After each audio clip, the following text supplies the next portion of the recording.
gratiné, sauce coriandre et ciboulette.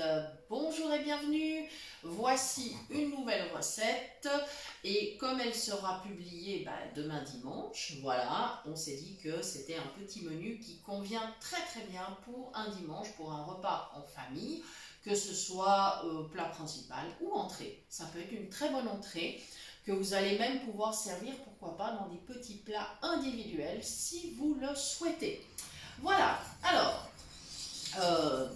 petite confidence, j'ai acheté des moules surgelées décortiquées, mais elles sont belles et elles sont de très bonne qualité. Voilà, alors je les ai fait dégeler en douceur, parce que ça par contre c'est très important.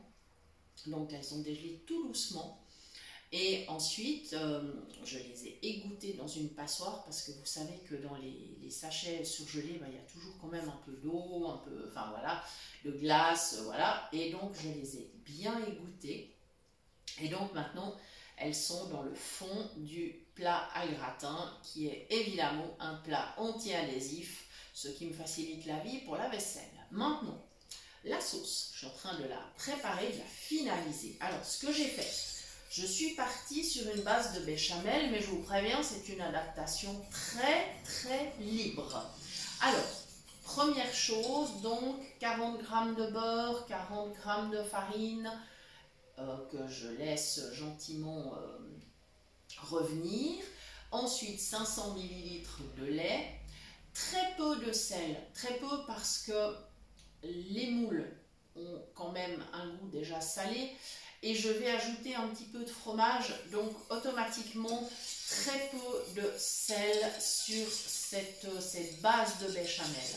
Ensuite, comme le fromage va la faire épaissir, pour que ma béchamel ne soit pas trop épaisse à la base, je vais ajouter un peu de vin blanc. J'ai ajouté, il est déjà dans la sauce.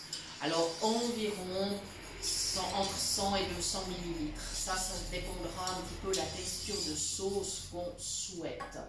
Maintenant, je vais poivrer. On va profiter d'ajouter les assaisonnements maintenant. Donc bon, moi j'aime bien quand c'est bien poivré, hein, je crois que vous le savez. Alors voilà, on a même une abonnée qui compte les tours de moulin. Faudra me dire combien j'en ai fait cette fois. Voilà, elle va se reconnaître, hein, ne vous inquiétez pas. Voilà, allez, un petit peu de coriandre. Alors, c'est de la coriandre en poudre. Attention parce que c'est costaud. Et il ne faut vraiment pas en mettre trop. L'idée, c'est d'en avoir juste le parfum, une petite touche pour la finesse. Mais évidemment, ça ne doit pas dominer au niveau des goûts. Hein. Donc, je vais prendre, voilà, j'ai un côté là de mon petit pot là à épices qui est fin, qui est petit. Donc je vais mesurer dans ma main, je fais toujours ça, parce que j'aime savoir la quantité que j'en mets. Donc voilà, et on va vraiment y aller doucement, sauf qu'il vient quasiment rien de ce côté, donc on va se mettre de l'autre côté, et on va faire attention. Voilà, ça y est, cette fois, j'ai bien mis dedans, pas à côté. Oui, non, c'est bon. Tu m'aurais dit sinon. Ah, je t'aurais dit. Ok, ça marche. Bien, bon, les amis. Ça va bon train. Avant que ça ne refroidisse trop, je vais maintenant... ça sent très bon cette coriandre. Vraiment. Ça sent très bon. Si vous en avez de la fraîche dans votre jardin, n'hésitez pas. Hein.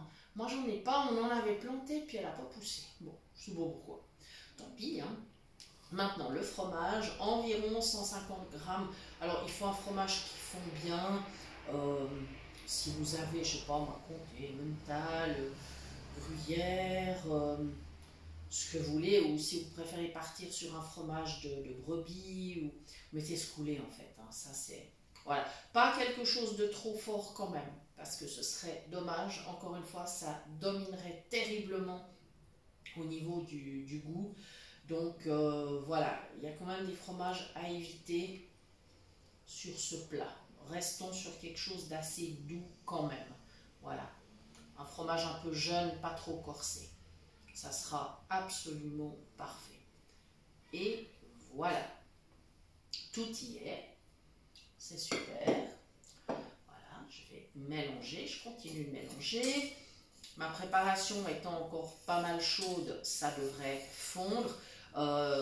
Il n'empêche que après le tournage, j'irai vite lui redonner un tout petit coup de chaud, ce qui me donnera vraiment quelque chose de bien homogène, n'est-ce pas?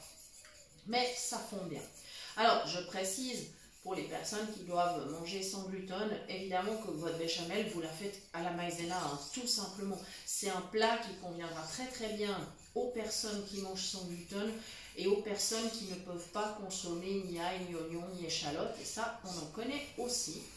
Donc, on essaye de faire un petit peu pour tout le monde. On ne peut pas le faire sur chaque recette, mais là, en l'occurrence, on peut le faire. Et maintenant, mes petits brins de ciboulette que j'ai été chercher sur la terrasse. Voilà, et je vais la ciseler tranquillement. Voilà, et ensuite, il me restera à réchauffer un tout petit peu ma sauce et à la mettre sur le gratin que je vais envoyer au four. Je vais mettre 200 degrés. Je pense que je vais arrêter à 25 minutes probablement si le gratin est bien cuit.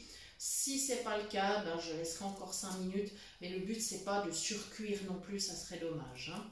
Voilà. Bien, sur ce, je crois que je vous ai tout indiqué. Je vous rappelle bien sûr que vous pouvez nous retrouver sur Facebook ainsi que dans le groupe Phoenix Cuisine Pratique, né de notre collaboration avec l'association Phoenix. Voilà, merci en tout cas pour tous vos messages, commentaires, on apprécie énormément. Et puis bien sûr pour tous les échanges sympathiques que nous avons autour de la cuisine. Voilà les amis, eh bien je vous remercie d'avoir suivi cette recette. J'espère qu'elle vous plaira, qu'elle vous permettra de proposer à votre famille, à vous inviter à un bon repas.